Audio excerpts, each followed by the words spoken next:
ప్రార్థన చేసుకుని వాక్యములోకి వెళదాం. ప్రార్థించుకుందాం. పరిశుద్ధుడా, స్తోత్రం నాయన, కృపగలిగిన దేవానికి వందనాలు.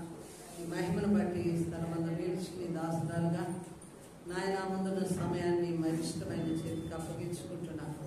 తండ్రి, నా మీద నీ అభిషేకమును రెట్టింపు చేయండి. ఈ మహిమ కలిగిన ఆత్మతో మీరు సంధించండి. సమస్త దుష్ట శోధనలను బంధించి మీ దాసురాలి నోటికి మీ శబ్దమును అందించి మీ కార్యము జరిగించమని వినుచున్న ప్రతి ఒక్కరిలో ఆత్మ కార్యమును జరిగించి నెరవేర్పులు అనుగ్రహించుకోండి. యేసు నామములో ప్రార్థిస్తున్నాం మా పరలోకపు తండ్రి, ఆమేన్. దేవునికి స్తోత్రములు కలుగును గాక. హల్లెలూయా. రెండు చేతులెత్తి దేవాది దేవుని మహిమపరచుదాం. ఈ దినము అంశము ఏమనగా దేవుడు మాట్లాడెను. దేవుడు మాట్లాడెను. ఎవరితో మాట్లాడెను అన్నది ఈనాడు మనము గమనించుదాం. క్రీస్తు పుట్టుక సందర్భంలో మనము అనేకులను జ్ఞాపకానికి తెచ్చుకుంటాం. దేవదూతలు, జ్ఞానులు, గొర్రెల కాపరులు, ఇంకా ఎవరున్నారు? క్రీస్తు పుట్టుకకు ఎవరెవరు మరి ఆ సందర్భమును బట్టి ఎవరెవరు వాడబడ్డారు? గొర్రెల కాపరులు, జ్ఞానులు, ఇంకా మరియా, యోసేపు, ఇంకా ఎవరు? హేరోదు. నక్షత్రం కూడా మనము గమనిస్తాం. కానీ చాలా మారులు మనము ఎవరిని ప్రాముఖ్యంగా తీసుకుంటాము? మరియను, గొర్రెల కాపరులని, అలాగే జ్ఞానుల్ని, అలాగే దూతల్ని, నక్షత్రాన్ని, కానుకలను, వారు అర్పించిన కానుకలను ధ్యానం చేస్తాం. అయితే అసలైన వ్యక్తిని మర్చిపోతాం. యోసేపు గారిని చాలా మట్టుకి పక్కన పెట్టేస్తూ ఉంటాం. నా తలంపు ప్రకారం అయితే యోసేపు గారి పాత్ర లేకపోతే క్రిస్మస్ అన్నది లేదు అని నేను నిర్ధారించుకున్నాను. వాక్యం ధ్యానించిన తర్వాత ప్రాముఖ్యమైన పాత్ర ఎవరిది అంటే యోసేపు గారిది అని మనం చెప్పవచ్చు. దేవునికి స్తోత్రం. దేవదూత వచ్చి మరియ గారితో, కన్య అయిన మరియతో మాట్లాడింది.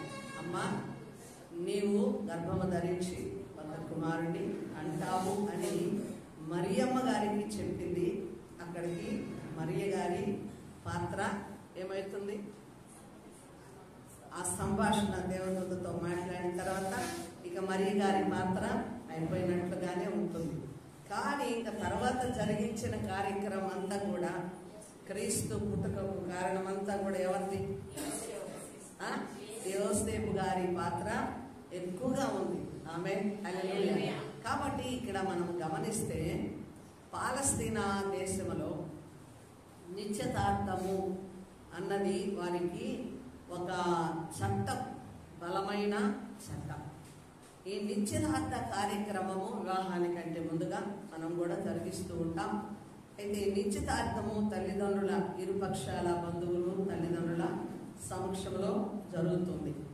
ఇప్పుడు కన్య అయిన మరియకు, యోసేపునకు ఏం జరిగింది? నిశ్చితార్థము అంటే ప్రధాన కార్యక్రమము జరిగింది. జరిగిన తరువాత వీరిరువురు వేరువేరుగా ఉన్నారు. ఎవరి కుటుంబాలలో వారు ఉన్నారు. వారు ఎప్పుడు కూడా మరలా కలుసుకున్న అనుభవము లేదు. కానీ ఇక్కడ మనం గమనిస్తే మత్తయి సువార్త 1వ అధ్యాయము 18వ వచనం ఒకసారి చదవండి అమ్మా.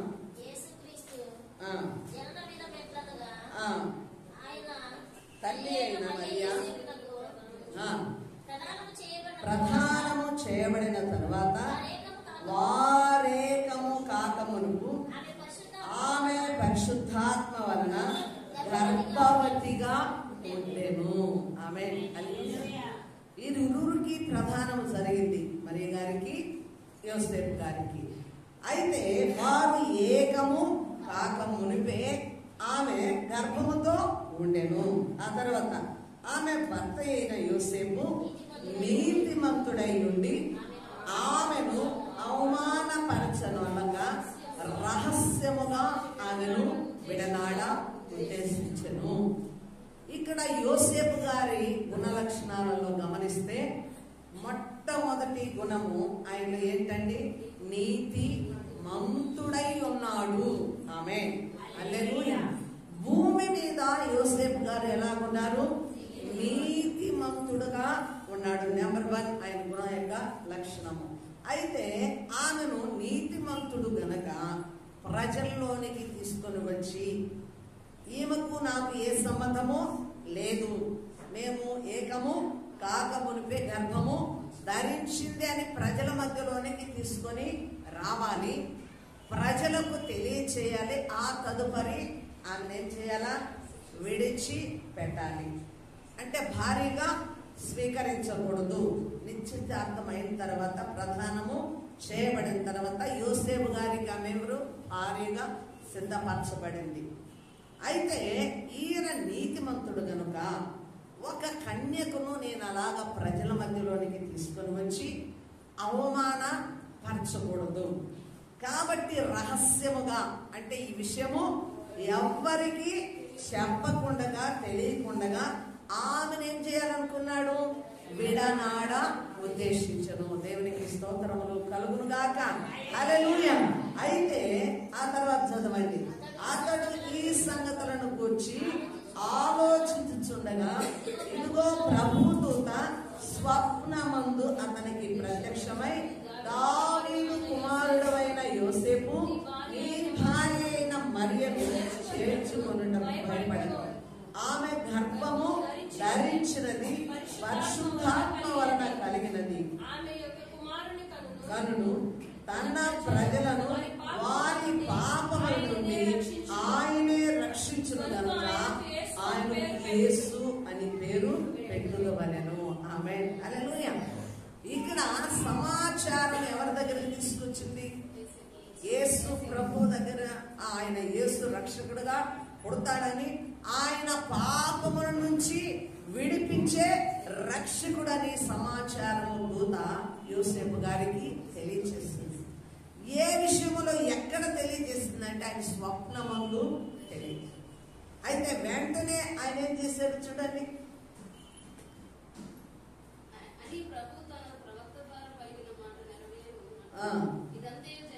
24వ వచనం. యోసేపు నిద్ర మేలుకొని ప్రభువు దూత తనకు ఆజ్ఞాపించిన ప్రకారము చేసి తన భార్యను చేర్చుకొని ఆమె కుమారుని కనువరకు ఆమెను ఎరుగకుండెను. దేవునికి స్తోత్రము. స్వప్నము వచ్చిన తర్వాత ఆయన ఆలస్యము చేశాడా? చెయ్యలేదు. వెంటనే ఏం చేశాడు? భార్యను దగ్గరకు చేర్చుకున్నాడు. భారీగా అంగీకరించాడు. అంగీకరించి తన ఇంట కన్య అయిన మరియను చేర్చుకున్నాడు. ఆమేన్, హల్లెలూయా. గమనించినట్లయితే ఇక్కడ మరి వివాహము జరగక మునుపు గర్భము ధరించుట అన్నది నిషిద్ధము. అది చాలా పాపము. అది ధర్మశాస్త్రమునకు విరోధం. ఒకవేళ యోసేపు గారు మరియను అంగీకరించకపోతే మరియ మీద చట్టరీతిగా ఏం జరుగుతుంది? రాళ్లతో కొట్టబడి ఆమె చంపబడాలి. కానీ యోసేపు గారు నీతిమంతుడై దేవుని యొక్క దూత ఎక్కడ చెప్పింది? స్వప్నమందు మాత్రమే చెప్పింది. కానీ ఈయన అంగీకరించాడు. ఆమేన్, హల్లెలూయా. దేవుడు మాట్లాడగా యోసేపు గారు తల వంచి దేవుడు ఇచ్చిన మాట ప్రకారము చేయవలసిన కార్యం అంతా కూడా ఏం జరిగించాడండి? ముగింపు వరకు ముగించాడు. దేవునికి స్తుతి కలుగును గాక. హల్లెలూయా. కాబట్టి గమనించినట్లయితే దేవుడు మాట్లాడుతూ ఉంటాడు. విశ్వాసులందరితో కూడా దేవుడు మాట్లాడతాడా? మాట్లాడతాడు. ఏ సందర్భాలలో మాట్లాడతాడు దేవుడు? ఎప్పుడు మాట్లాడుతున్నాడు దేవుడు మీతో? దర్శనాల ద్వారా, కళల ద్వారా, ప్రార్థన ద్వారా.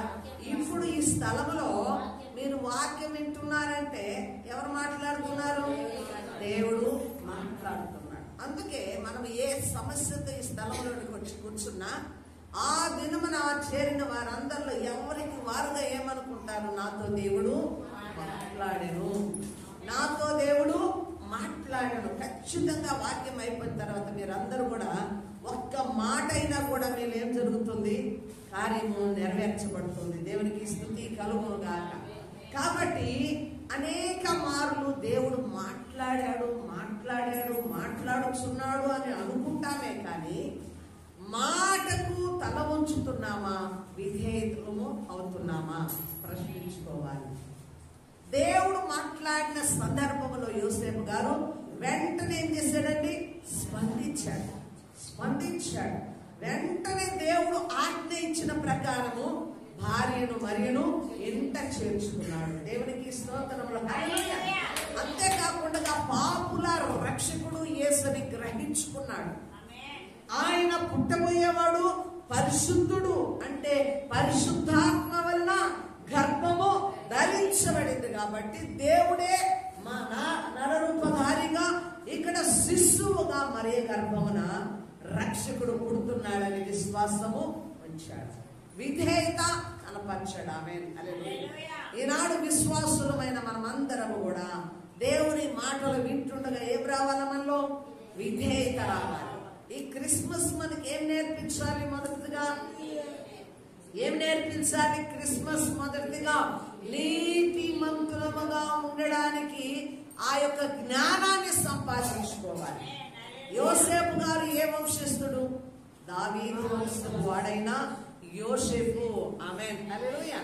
దావీదు కుమారుడైన యోసేపు. దేవునికి స్తోత్రాలు. దావీదు వంశములో దావీదు యొక్క వంశావళిలో ఆయన కుమారుడుగా యోసేపు గారు జన్మించారు. కాబట్టి దేవుని యొక్క వారసత్వము, దేవుని యొక్క కుమారుల వంశావళిలో దేవునికి సంబంధించిన వంశావళిలో ఎవరున్నారు? యోసేపు గారు ఉన్నారు. యోసేపు గారు ఎలాగున్నారు? నీతిమంతుడై ఉన్నాడు. ఆమేన్, హల్లెలూయా. ఈ రోజు మనము కూడా ఎవరము చెప్పాలి? క్రీస్తు వారసులము, ఆయన కుమారులము, ఆయన వంశావళిలో చేర్చబడిన వారము, ఆయన బిడ్డలము, ఆయన పిల్లలము. ఈ క్రిస్మస్ మనకి ఏం నేర్పిస్తుంది చెప్పండి? మొట్టమొదటిగా మనము నీతిమంతులముగా ఈ భూమి మీద జీవించడము నేర్చుకోవాలి. ఆమేన్, హల్లెలూయా. యోసేపు గారు నీతిమంతుడై ఉన్నాడు. నీతిమంతుడు గనుక, పుట్టబోవాడు పరిశుద్ధుడు గనుక, రెండవది ఏం చేశాడు? భార్యను ఎరుగకుండా, ఆమెను ఎలాంటి విషయంలో కూడా ముట్టకుండా ఒకే ఇంటిలో ఉన్న పరిశుద్ధతతో ఆమె నిలపడానికి సహకరించాడు. ఆమేన్, హల్లెలూయా. ఒకవేళ యోసేపు గారు తొందరపాటు ఈ లోకానుసారమైన జ్ఞానంతో అతను ఉన్నట్లయితే సంసార జీవితంలో అక్కడ అపవిత్రత అయిపోతుంది. మరియమ్మ గారు పుట్టబోయే శిశువు కూడా ఏమైపోతాడు? అపవిత్రుడైపోతాడు. కాబట్టి అతనిలోని నీతి సమాజానికి కనపడకుండా భారీగా చేర్చుకోవడం ఒక నీతి అయితే, రెండవది పరిశుద్ధుడుగా పుట్టబోవాడు రక్షకుడు, లోకానికి రక్షకుడు, పాపుల రక్షకుడు. కాబట్టి ఏ పాపము లేనివాడుగా యేసు ప్రభువారు ఉండాలి కనుక ఆ పాపం అన్నది మరియలో ప్రవేశించకుండా, మరియకు అంటకుండా తగిన బాధ్యత ఆయనలో ఉన్న నీతిని కనపరిచింది. ఆమె దేవునికి స్తోత్రములు. హల్లెలూయా.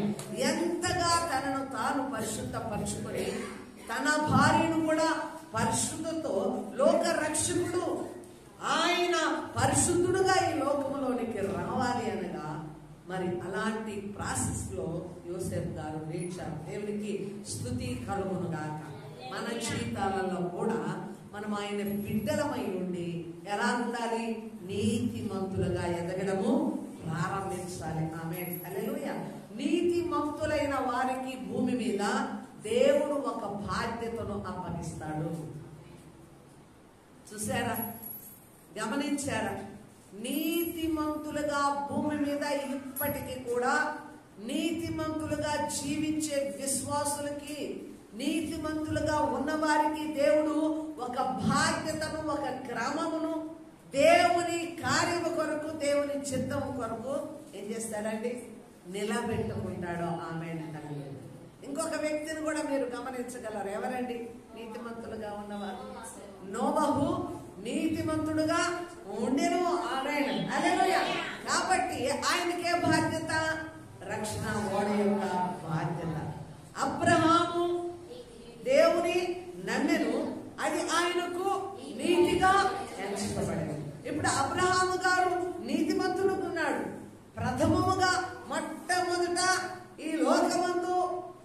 సర్వశక్తిమంతుడైన దేవుడు ప్రత్యేకముగా పిలుచుకున్న వ్యక్తి ఎవరు చెప్పండి? అబ్రహాము గారు. అబ్రహాము గారు దేవుని నమ్మిన గనుక అది ఆయనకు నీతిగా ఎంచబడ్డదామే. తర్వాత నోవహు చెడిపోయిన తరములోనే భూమి అంత బలాత్కారముతోను చెడిపోయి ఉండగా ఎవరు నీతిమంతులుగా ఉన్నారు? నోవహు నీతిమంతులుగా ఉన్నారు. ఆమేన్. హల్లెలూయా. ఈరోజు మనము కూడా ఎవరిని నమ్మాము? దేవుని నమ్మాము, క్రీస్తును నమ్మాము. కాబట్టి ఇప్పుడు మనకి ఏముండాలి? నీతి రావాలి. ఆమేన్. ఈ క్రిస్మస్ మనల్ని ఏం చేయాలమ్మా? నీతిమంతులుగా మార్చాలి. క్రైస్తవులమే కాని పేరుకు నీతి ఉన్నదా? యథార్థత ఉన్నదా? సత్యము మనలో కనపడుతూ ఉన్నదా? ఒక్కసారి మనం ప్రశ్నించుకోవాలి. ఆమేన్. హల్లెలూయా. కాబట్టి నీతిమంతులుగా ఎందుకు ఉండాలి చెప్పండి? ఎవరైనా చెప్పొచ్చు మీరు. మనము నీతిమంతులుగా ఎందుకు ఉండాలి? నీతిమంతుడు కనుక ఉండాలి. ఇంకా ఎందుకు ఉండాలి నీతిమంతులుగా? దాని వలన ప్రయోజనం ఏమిటి? పరలోక రాజ్యంలో చేరడం. ఇంకా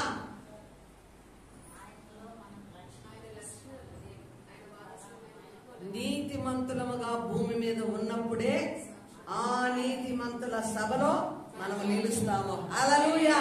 దేవునికి స్తోత్రములు. ఒక సభ ఉంది. ఎక్కడ? పరలోకంలో ఒక సభ నిలుస్తుంది. హల్లెలూయా. ఆ సభలో ఎవరుంటారు? నీతిమంతులైన వారు ఆ సభలో నిలువబడతారు. ఆమేన్. భూమి మీద మనము నీతిమంతులంగా ఉన్నప్పుడు, నీతితో యథార్థంతో మనం బ్రతికినప్పుడు ఈ నీతిమంతులు ఎక్కడ నిలుస్తారు? పరలోకంలో నిలుస్తారు. ఆమేన్. హల్లెలూయా. కాబట్టి మొట్టమొదటిగా మనం ఏం నేర్చుకోవాలా? నీతిని నింపుకోవాలి. అవినీతిలో ఉంటూ, అసత్యములో ఉంటూ, నామకార్థ భక్తుల పేరుకు క్రీస్తు వారలము, క్రైస్తవులము, దేవుని బిడ్డలమని చెప్పుకున్నంత మాత్రాన అది ప్రయోజనం లేని పనులు. కాబట్టి దేవునికి మహిమ కలుగును గాక. కాబట్టి నీతిమంతుడై ఉండి ఆమెను ఎరుగకుండెను. దేవునికి స్తోత్రములు. హల్లెలూయా. ఇంకా చూద్దాము. లూకాసు వార్త 2వ అధ్యాయము 1వ వచనం చదవండమ్మా. లూకాసు వార్త 2వ అధ్యాయము 1వ వచనం.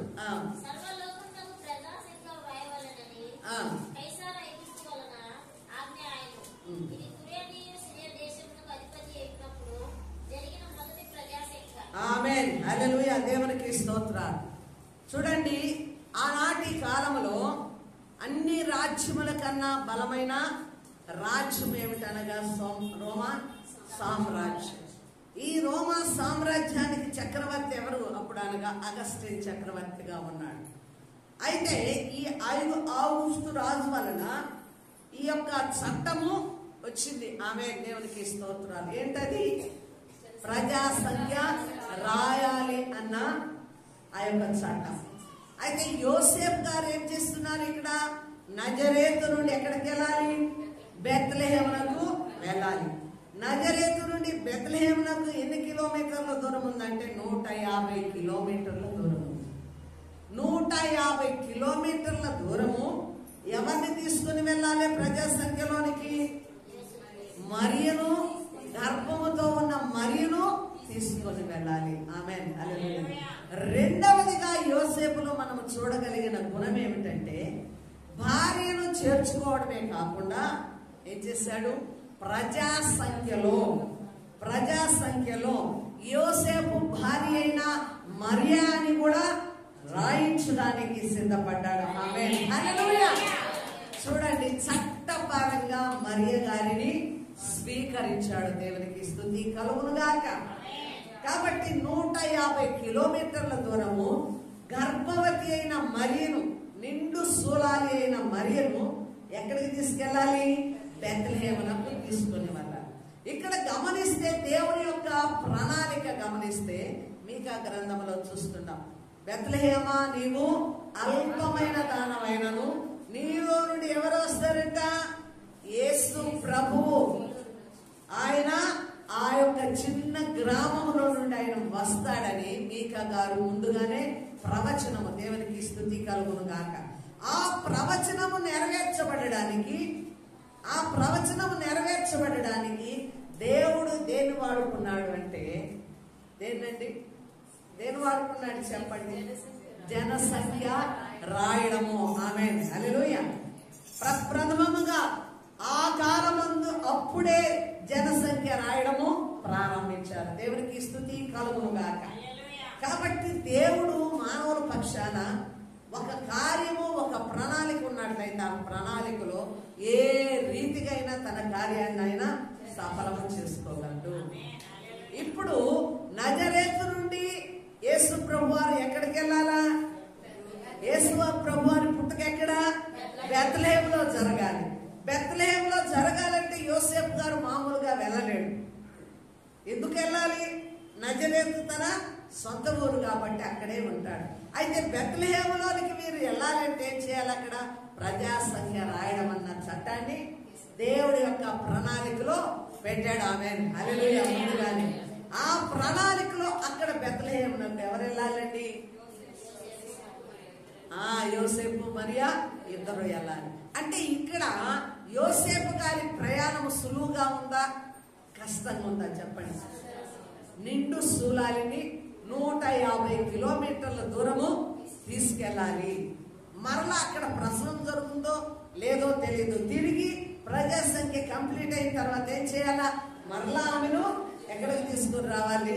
నజరేతుకి తీసుకుని రావాలి. అయితే ప్రయాసతో కూడిన ప్రయాణానికి ఎవరు సిద్ధపడ్డారు? ఇక్కడ యోసేపు గారు. ఆమేన్, హల్లెలూయా. మొట్టమొదటిగా వార్త అందిన దేవుని మాట విని భార్యను హక్కున చేర్చుకున్నాడు.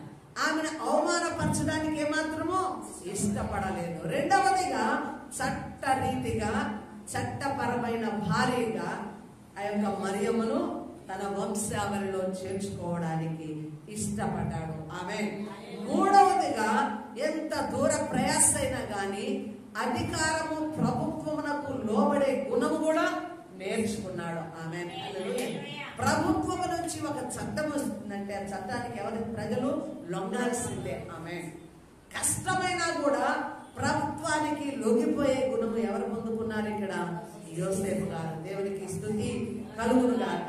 అందుకే పాపారావు గారు పాట పాడారు. ఆమె ఎంత దూరమైనా, ఎంత భారమైనా, ఎలాగంట? యేసుతో చూస్తూ నేను ప్రయాణము సాగిస్తాను. దేవునికి స్తోత్రాలు. ప్రతి వారము నేను అనుకోకుండానే ఆ యొక్క అంశానికి తగిన పాట ఎవరో ఒకరు పాడుతూనేమన్నారు. అదేంటి? పరిశుద్ధాత్మ కార్యము. ఇక్కడ యోసేపు గారి మీద ఒక బాధ్యత ఉంది. అది ఎంత దూరమైనా, అది ఎంత భారమైనా దానిని ఎవరు ముగించాలి? ఇక్కడ యోసేపు గారు ముగించాలి. దేవునికి స్తుతి కలుగును గాక. కాబట్టి ప్రవచన నెరవేర్పును బట్టి ఇక్కడ బెత్లెహేములో యేసు ప్రభువారు జన్మించాలి. బెత్లెహేము అంటే ఏంటండి? రొట్టెల ఇల్లు. బెత్లెహేములోనే ఎందుకు జన్మించాలన్నది గత వారాలలో అయ్యగారు చెప్పారు. సెంట్రల్ పాయింట్ అది. ఆమేన్, హల్లెలూయా.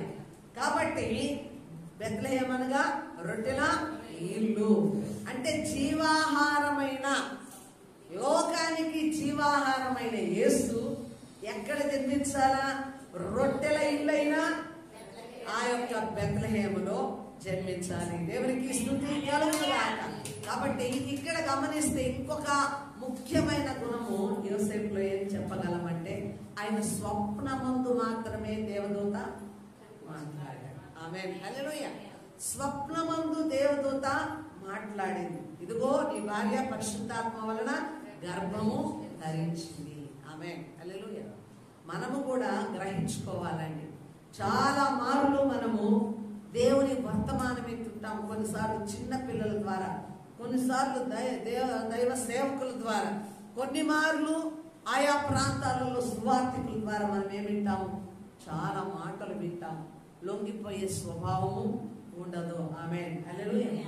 కాబట్టి ఈరోజు మనం ఏం నేర్చుకోవాలి అనగా యోసేపు జీవితం ద్వారా చెప్పాలి. మొట్టమొదటిది నీతిమంతులముగా మనము తీర్చబడాలి. రెండవది విధేయత నేర్చుకోవాలి. మూడవది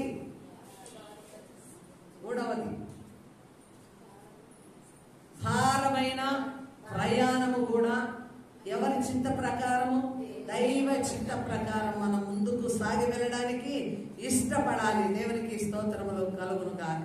కాబట్టి కొన్ని మార్లు మనకు దేవుడు మాట్లాడినా తర్జన భర్జన అవుతాం. అవునా కాదా, దేవుడు నిజంగా మాట్లాడలేదా? ఆమేన్, హల్లెలూయా. ఒకవేళ మాట్లాడాడు అని నిర్ధారణ చేసుకున్నా ఏం చేస్తాము? సాకులు వస్తాయి, నెపములు వస్తాయి, ఆలస్యము చేయడం కూడా జరుగుతుంది. ఆమేన్, హల్లెలూయా. ఒకవేళ మాట్లాడాడులే, చూద్దాంలే, ఇప్పుడు కాదులే, నా పిలుపు ఇంకా ఉందిలే. చాలా మంది మారు మనసు పొందాలనుకుంటుంటారు, రక్షణ కార్యము పొందాలనుకుంటుంటారు. కానీ ఎందుకు తలవంచరు చెప్పండి? ఎందుకు తలవంచరు? ప్రభు చాలా మార్లు మాట్లాడతాడు, దేవుడు మాట్లాడతాడు. కానీ ఎందుకు తలవంచరు? సాగులు ఉంటాయి, నెపములు ఉంటాయి, తర్జన భర్జనలో ఉంటారు. అంటే పొందుదామా వద్దా, ఇంకా ఏమైనా ఆలస్యం ఉన్నాయా, ఇంకా ఏమైనా దిద్దుబాటు ఉందా? ఒకవేళ సేవా పిలుపులోనికి రమ్మన్నా, నువ్వు సేవ చేయాలని దేవుడు మాట్లాడినా, లేక ఫలానా పనికి నీవు నిలవబడని దేవుడు మాట్లాడినా, మనం ఏం చేస్తాము? తర్జన భర్జనలో ఉండడము, అలాగే నెపములు పెట్టడము, అలాగే ఆలస్యము కూడా జరుగుతుంది. అయితే యోసేపులో ఏం జరిగిందండి? ఆలస్యం అన్నది చేయలేదు. ప్రభు మాటకు విధేయులై వెంటనే ఏం చేశాడు?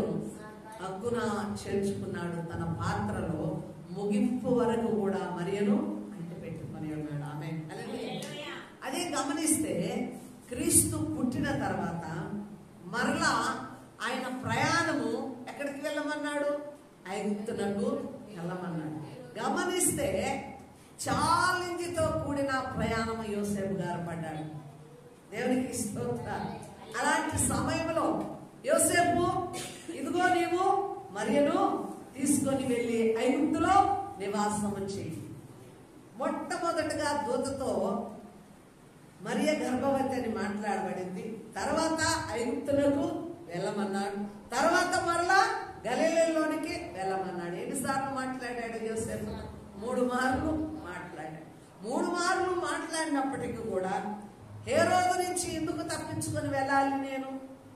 దేవుడు కదా, ఆయన ఈ రాజు చేతిలో నుంచి నన్ను, నా కుమారుణ్ణి, లోకరక్షకుణ్ణి తప్పించలేడా అని సందేహము గాని, సహజమైన కారణాలు కానీ వెతకలేదు. ఆమేన్.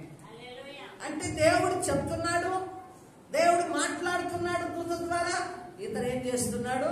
లొంగిపోతున్నాడు. ఆమేన్, హల్లెలూయా. దేవుడు మాట్లాడుతున్నాడు, ఇతను యోసేపు గారు ఏం చేస్తున్నాడు? వెంటనే స్పందించి దేవుని ఆజ్ఞ ప్రకారం ఏం జరుగుతుంది? సాగి వెళుతూ ఉన్నాడు. ఆమేన్. చాలా మార్లు మనం ఏమనుకుంటాము? దేవుని పని నింపాదిగా జరిగిపోవాలి, ఏ కష్టము ఉండకూడదు, ఏ చింత ఉండకూడదు, ఏ భారము ఉండకూడదు, ఏ నింద రాకూడదు, ఏ అవమానము రాకూడదు, అంతా సాఫీగా జరిగించాలి. దేవుడు ఆయన పిలుచుకున్నాడు కాబట్టి, ఆయన పిలుపుకి, ఆయన పని కొరకు పిలుచుకున్నాడు కాబట్టి ఏం జరగాలి? అక్కడ ప్రతిదీ కూడా సాఫీగా జరిగిపోవాలనుకుంటాడు మనిషి అన్నవాడు. సేవకుడు గాని, విశ్వాసి గాని, ప్రతి ఒక్కరం కూడా ఆలోచనలు వెళ్ళిపోతుంటాం.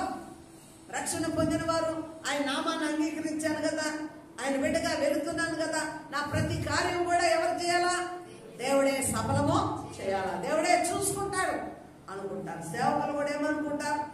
ఆయన సేవకులకు నన్ను పిలుచుకున్నాడు కాబట్టి నా ప్రతిది కూడా ఎవరు చేయాలా? దేవుడే చేయాలనుకుంటారు. కానీ ఎంత ప్రయాసైనా, ఎంత భారమైనా క్రీస్తుతో నడవడానికి ప్రతి వ్యక్తి కూడా ఏం చేయాలండి? సిద్ధపడాలి. దేవునికి స్తోత్రం. క్రీస్తు పుట్టకలో యోసేపు గారి యొక్క పాత్రను బట్టి చూస్తే ఆయన ప్రయాసపడడానికి ఇష్టపడ్డాడు. దేవుని కార్యానికి, దేవుని చిత్తానికి లొంగిన ఒక నీతిమంతుడుగా మనం చూస్తాం. కాబట్టి లోక యాత్రలో విశ్వాసులమైనా సరే, సేవకులమైనా సరే, కఠినమైన హింసలు వచ్చినా, నిందలు వచ్చినా, భారం వచ్చినా, ఎట్టి పరిస్థితిలో కూడా క్రీస్తు ప్రేమ నుండి దూరం కాకూడదు. ఆమేన్. విశ్వాసులకు ఎప్పుడు కూడా ఏమొస్తాయండి? శ్రమలు వస్తాయి, నిందలు వస్తాయి, అవమానం వస్తుంది, కఠినమైన మార్గాల గుండా వెళ్ళవలసి వస్తుంది, శత్రు భయాల నుంచి వెళ్ళవలసి వస్తుంది, అపా పరిస్థితులలో వెళ్ళవలసి వస్తుంది. అపొస్తలుడైన పౌలు గారు ఎవరి చేత ఎన్నుకోబడ్డాడు? ఎవరి చేత ఎన్నుకోబడ్డాడు? దేవుని చేత ఎన్నుకోబడ్డాడు. ఆమేన్, హల్లెలూయా. నిన్ను అన్యజనులకు వెలుగుగా నేను నియమిస్తున్నాను. ఇదిగో నిన్ను అనేక ప్రజల ఎదుట నేను నిన్ను నిలబెడుతున్నాను. ఆమేన్. నాకు సాక్షిగా నీవు ఉంటావు. ఆమేన్.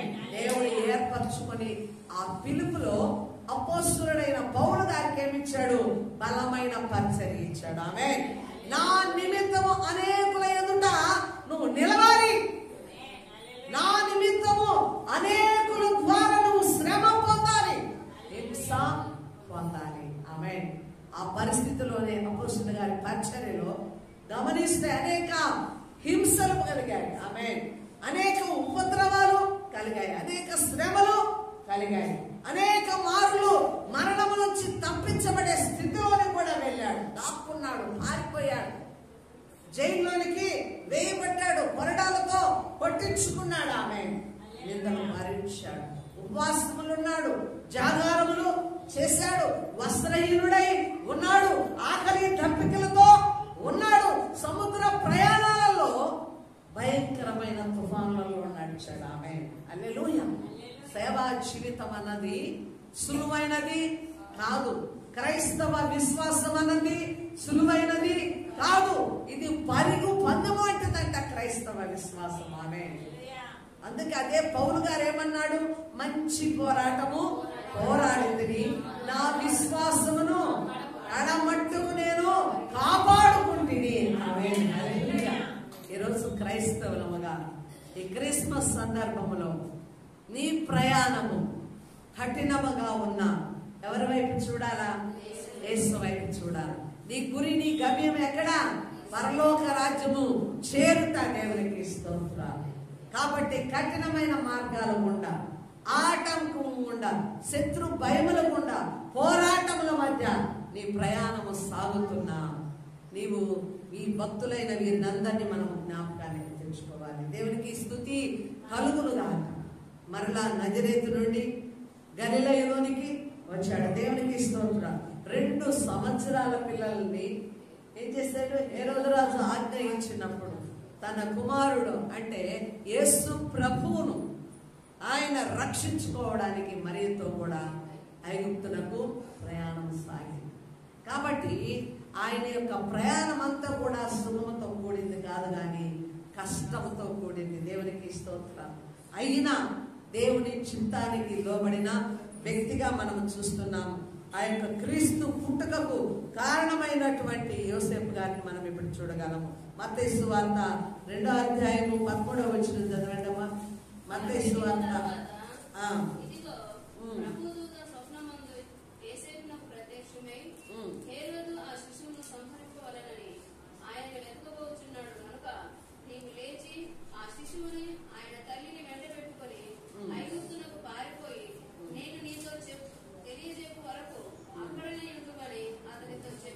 ఆమేన్, హల్లెలూయా. చూడండి, ప్రతిసారి కూడా ఎవరితో మాట్లాడుతున్నాడు? ఇక్కడ చూద్దాం, యోసేపు గారితోనే మాట్లాడుతున్నాడు. దేవునికి స్తోత్రం. లెక్క 20వ వచనం చదవండి అమ్మా. 20వ వచనం.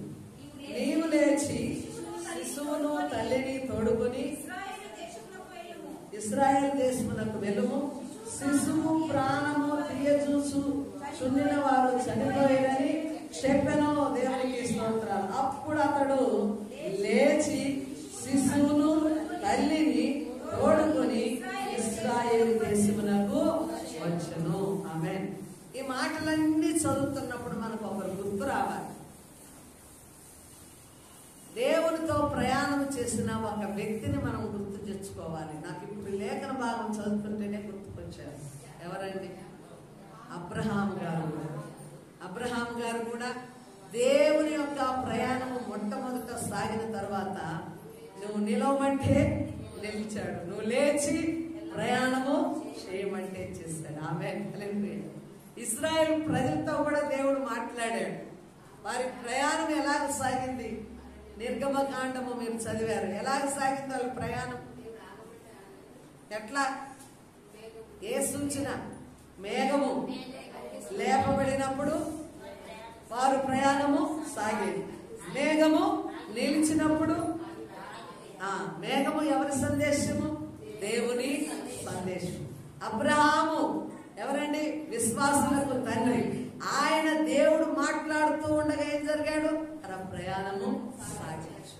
ఇప్పుడు మనకంతా తొందరపాటి, ఏ పని చేయాలన్నా దేవుని చిత్తాన్ని ఎరగము.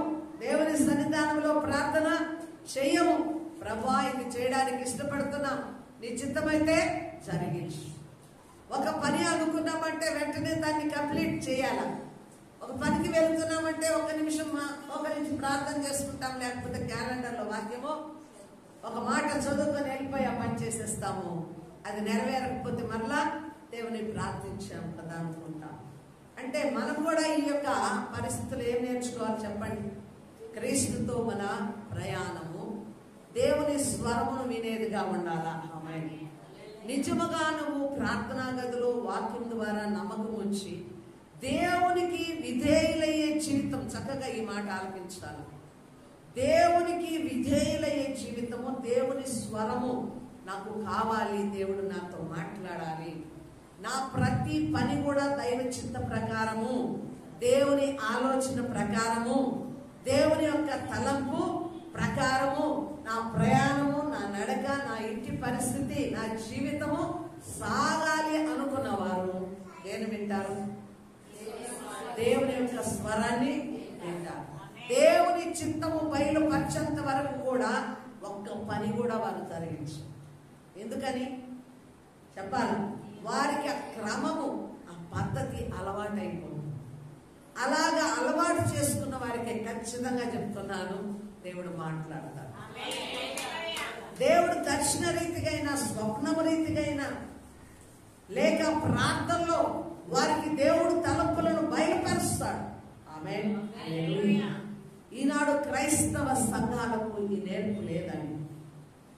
కేవలము విశ్వాసులుగానే జీవిస్తున్నాము, కానీ ప్రభువుతో అంటగట్టబడిన ఆయన స్వరాన్నితో, ఆయన మాటకు విధేయులం అవుతూ దేవుడు పిలుచుకున్న పిలుపులో ప్రారంభించిన ప్రయాణము ఎంతవరకు సాగాలి? మన ప్రయాణం మధ్యలో ఆగిపోవాలా?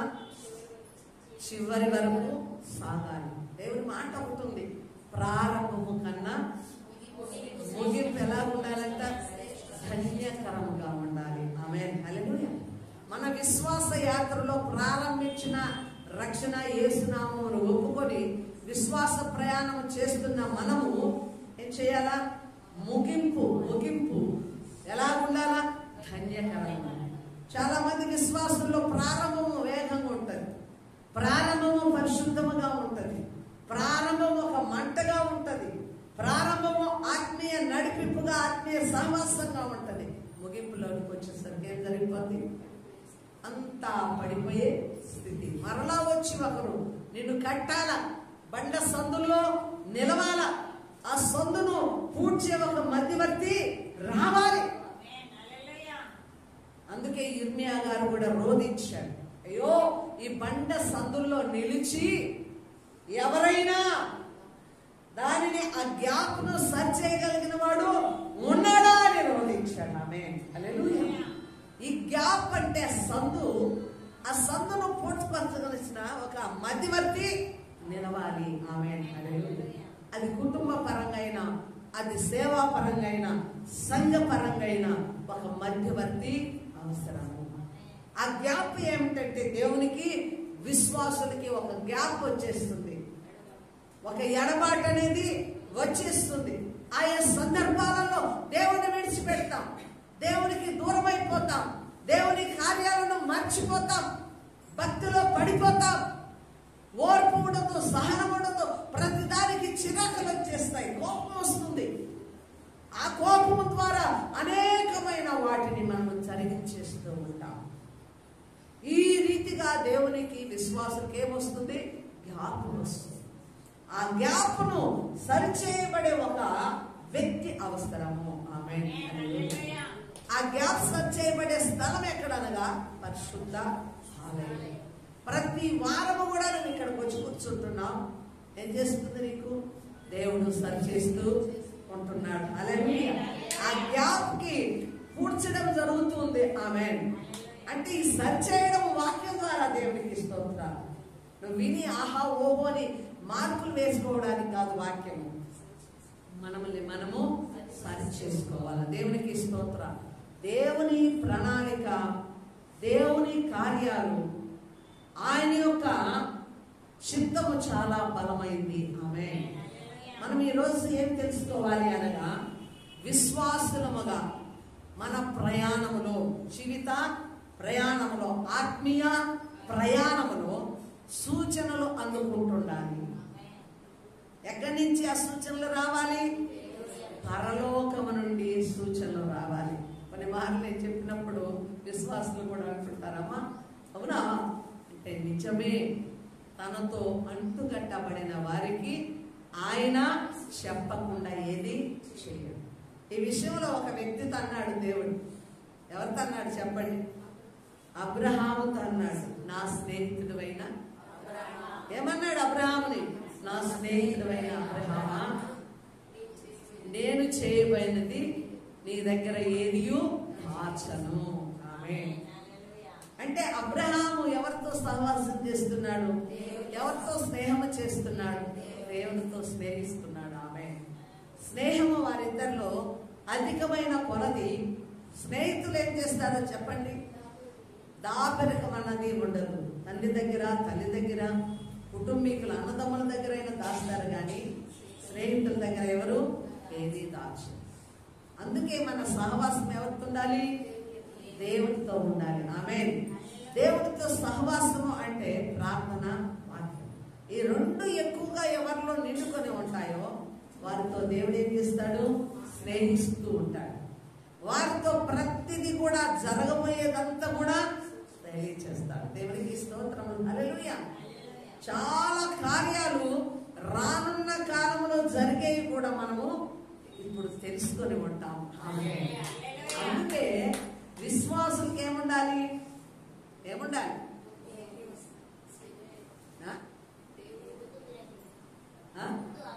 ముందు ఆలోచన. దాన్ని ఏమంటారు? మీ తెలివిని గ్రహించాలి. ముందు ఆలోచనను ఏమంటారు? ఒక దర్శనం ఉండాలి. ఒక దర్శనము ఉండాలి. దేవునికి స్తోత్రం. హల్లెలూయా. సేవకులకి, విశ్వాసులకి, సంఘానికి ఏముండాలి? ఒక దర్శనం ఉండాలి. ఆమేన్.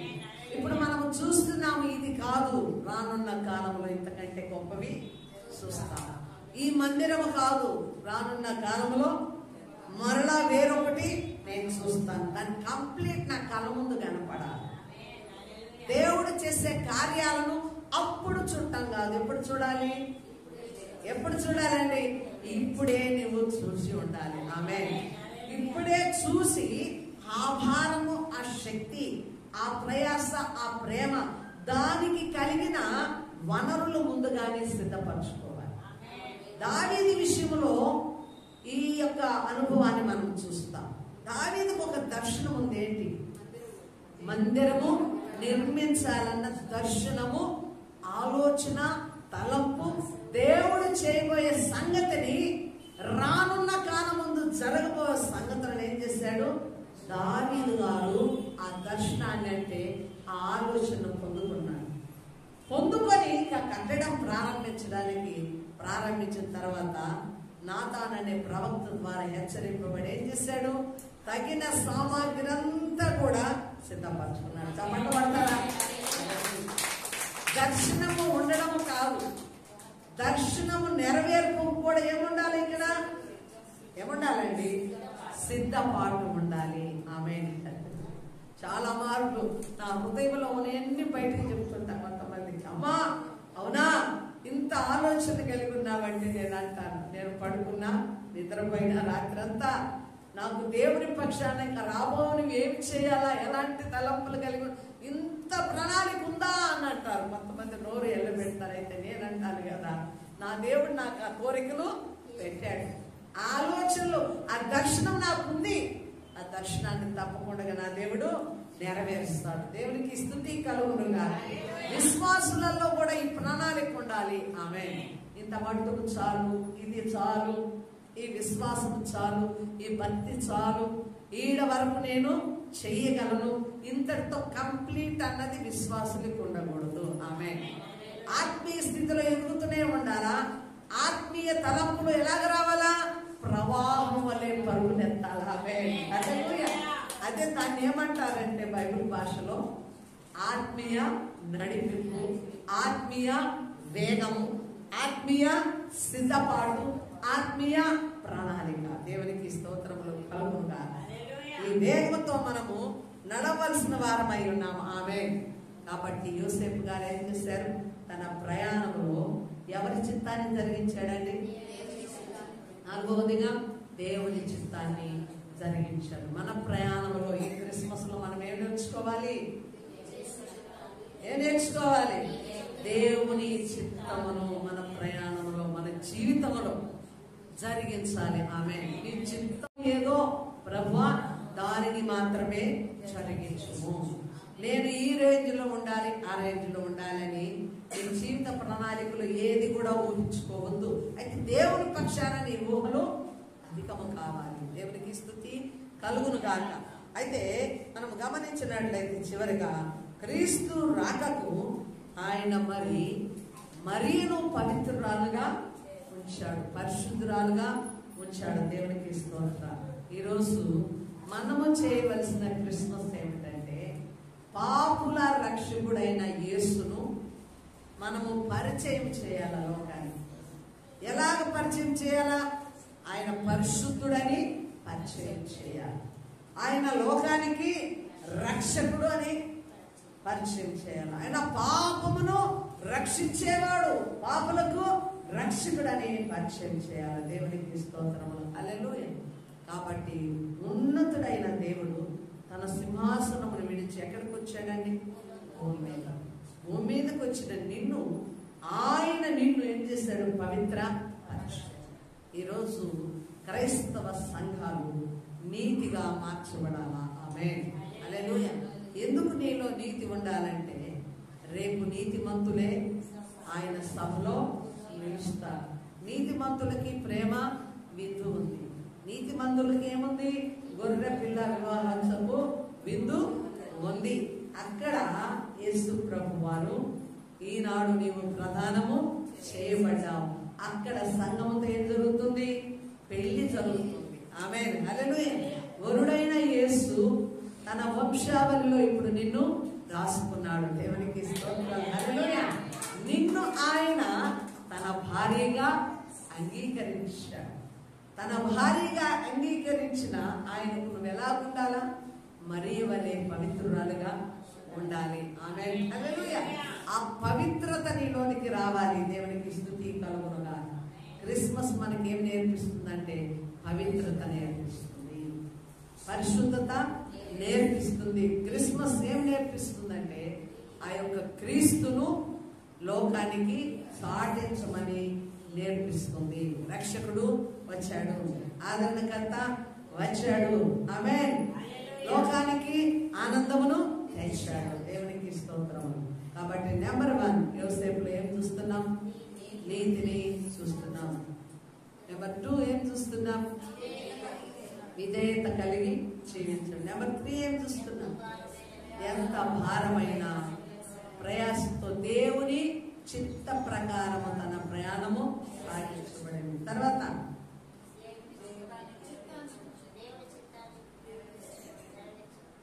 దేవుని చిత్తమును ముగింపు వరకు నెరవేర్చిన వాడుకున్నాం. తర్వాత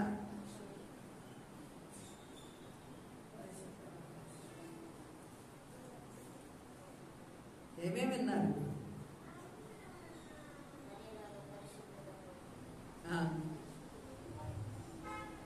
దేవుని రాజ్యానికి మనము సిద్ధపాటు కలిగిన వారముగా మన ప్రయాణం ఎంత కష్టమైన భారమైన ఆయనకు అప్పగించి ఆయన చిత్తాన్ని మనము ప్రార్థన ద్వారా ఏం చేయాలా?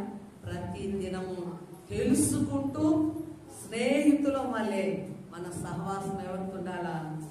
దేవునితోనే. ఆమేన్. నీ సహవాసం ఎవరితో ఉండాలా? ఎలా ఉండాలా? నీవు స్నేహభావము కలిగి ఉండాలి. అప్పుడు నీ ప్రతి కదలిక నీ బిడ్డల గురించి, నీ సంఘము గురించి, నీ సేవకుల గురించి, రానున్న ప్రణాళిక గురించి నువ్వేం తెలుసుకుంటావు? ప్రతి ముందుగానే ఆయన బయలుపరచడం జరుగుతుంది. దేవునికి స్తుతి కలుగునుగాక. ఈ పరిస్థితుల్లో సంఘము ఎదిగి నూతనమైన మార్గాలు ఉండగా ప్రభువును కలిగిన సంఘముగా జీవించాలని ఆశపడుతున్నాం. ఆమె హల్లెలూయా. తరలి వచ్చి ప్రార్థన చేసుకుందాం. మహోన్నతుడైన దేవా, కృపా సత్యవంతుడైన నా ప్రభువా, నీకు స్తోత్రాలు. ఈ మహిమను బట్టి ఇంత మటుకు మీరు వాడుకున్నందుకు వందనాలు ప్రభు. నీ కృప, నీ చిత్తమును మా మీద జరిగించినందుకు స్తోత్రాలు ప్రభు. భూమి మీద నీతిమంతులైన వారికి ఒక బాధ్యత, ఒక భారం, ఒక చిత్తమును ఆయన ప్రభు నీ పని జరిగించడానికి ఒక సాధనముగా యోసేపు గారిని ఎలాగో వాడుకున్నారో ప్రభు, మమ్మను వాడుకుంటున్నందుకు స్తోత్రాలు. సంఘములో ప్రతి విశ్వాసిని కూడా మీరు వాడుకోనమని ప్రార్థిస్తున్నాను. బలమైన ఆశీర్వాదములతో నింపండి అయ్యా. నీతో సహవాసం వచ్చేసి ప్రతిది కూడా నీ అనుగ్రహం ద్వారా పొందుకుంటూ రానున్న తరాలకు మాదిరిగా నిలవగలిగే కృపను దయచేయమని ప్రార్థిస్తున్నాను. నీ మహిమకు ప్రతి ఒక్కరిని అప్పగించు. నీ వాక్యమును ఫలింపచేసి దీవించమని యేసు నామములో ప్రార్థిస్తున్నాం మా పరలోకపు తండ్రి. ఆమేన్.